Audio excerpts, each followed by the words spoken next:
Videos देखने के लिए सब्सक्राइब करें जनसत्ता.com, बेल आइकन दबाकर पाएं लेटेस्ट नोटिफिकेशंस। नमस्कार, मैं हूं वकार। जनसत्ता में आपका स्वागत है। दुनिया भर में 14 लाख से ज़्यादा लोगों की जान ले चुके कोरोना वायरस के खात्मे के लिए कई वैक्सीन तैयार हो चुकी हैं।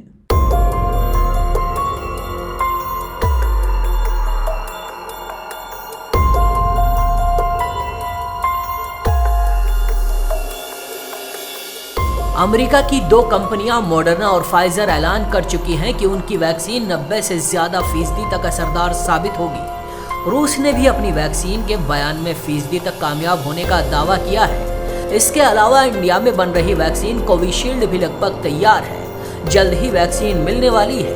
वैक्सीन के आने से पहले लोगों के जहन में कई तरह के सवाल हैं। क्या वैक्सीन कोरोना के संक्रमण को रोक लेगी? क्या वैक्सीन की डोज मिलने के बाद ये पक्का हो जाएगा कि कोरोना नहीं होगा? एक व्यक्ति को वैक्सीन की कितनी डोज दी जाएंगी? भारत में कोरोना की वैक्सीन कैसे बटेगी? आपके हर सवाल का जवाब इसी वीडियो में हम देंगे। जैसे चुनाव के लिए पोलिंग बूथ बनते हैं, कोरोना वैक्सीन के लिए भी वैसे ही बूथ बनाने का प्लान है। पोलिंग बूथ की तरह टीमों का गठन होगा। ब्लॉक लेवल पर रणनीति तैयार की जाएगी। सरकारी और निजी डॉक्टरों को इस अभियान की विशेष जिम्मेदारी दी जाएगी। टीकाकरण को लेकर जागरूकता अभियान चलाए जाएंगे। वैक्सीन के किसी दुष्प्रभाव से निपटने के लिए भी राज्य तैयारी कर रहे हैं।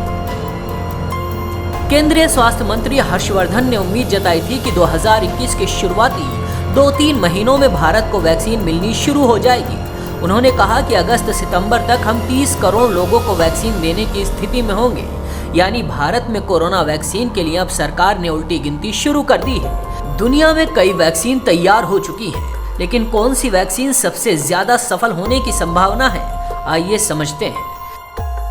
फाइजर बायोएनटेक के मुताबिक ये वैक्सीन 90% लोगों को कोविड-19 महामारी से बचा सकती है। करीब 43,000 लोगों पर इस वैक्सीन का टेस्ट किया जा चुका है और सुरक्षा को लेकर कोई चिंता सामने नहीं आई। मॉडर्ना ने अपनी वैक्सीन को 94.5% तक लोगों पर सुरक्षित बताया है। एस्ट्राजेनेका और ऑक्सफोर्ड यूनिवर्सिटी की वैक्सीन कोविशील्ड को 90% तक असरदार बताया गया है। रूस की स्पुतनिक वी वैक्सीन 92% तक प्रभावी साबित हुई है। अब सवाल यह है, इन सभी वैक्सीन में भारत के लिए कौन सी वैक्सीन बेहतर है? भारत के लिए कौन सी वैक्सीन सबसे अच्छी साबित हो सकती है? चलिए वो भी समझते हैं।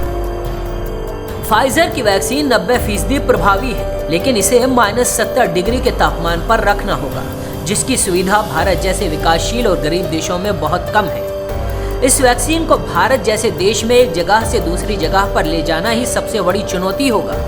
मॉडर्ना वैक्सीन को -20 डिग्री तापमान पर घर के फ्रीजर में 6 महीने तक बिना खराब हुए रखा जा सकता है। इससे भारत समेत अन्य विकासशील देशों में आसानी से मॉडर्ना की वैक्सीन को स्टोर करके रखा जा सकेगा।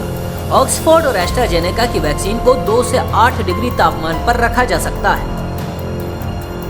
भारत में ऑक्सफोर्ड और एस्ट्राजेनेका की वैक्सीन को serum institute of India Covishield के नाम से तैयार कर रहा है। भारत के लिए सबसे बेहतर कोविशील्ड को ही माना जा रहा है, क्योंकि ये वैक्सीन सबसे ज्यादा सस्ती है। सबसे पहले किसे लगेगी वैक्सीन? मोदी सरकार के मिशन वैक्सीन के अनुसार शुरुआत में 30 करोड़ वैक्सीन भारत में लगाने का प्लान है। प्राथमिकता के आधार पर हेल्थ वर्कर्स, फ्रंटलाइन वर्कर्स और सीनियर सिटीजन्स को वैक्सीन देने की तैयारी है। पहले चरण में वैक्सीन जिन्हें लगेगी उन्हें SMS के जरिए टीकाकरण की तारीख, समय और जगह बताई जाएगी। मैसेज में टीका देने वाले संस्थान और हेल्थ वर्कर का नाम भी होगा। सभी लोगों को कब मिलेगी वैक्सीन? आम आदमी तक वैक्सीन पहुंचने में अभी करीब 5 से 6 महीने का वक्त लग सकता है, क्योंकि अभी तक जितनी भी वैक्सीन तीसरे चरण के ट्रायल में सफल हुई हैं, उन सभी का मास प्रोडक्शन अगले साल ही शुरू होने की उम्मीद है। हालांकि मोदी सरकार ने अभी से राज्यों को वैक्सीन के लिए कोल्ड स्टोरेज चेन स्थापित करने के लिए बोल दिया है। ऐसी जानकारी के लिए देखते रहिए जनसत्ता.com।